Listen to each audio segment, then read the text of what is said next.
Hi, just a quick show of how Arsenal scored their first goal against Bournemouth. So basically what happened was the ball was basically went through almost everyone: Nelson, Ozil, Aubameyang, Lacazette, Xhaka. But in the end what happened was Nelson managed to pass the ball and Aubameyang was somewhere here. And Nelson managed to pass the ball straight to Aubameyang there. And of course Aubameyang just hit it straight into the corner. And that was the first goal for Arsenal. And then Aubameyang ran to the crowd to celebrate. Of course, got a yellow card for that.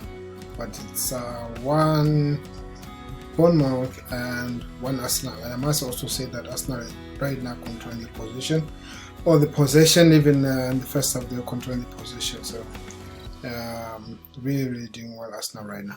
Thank you so much, and bye for now.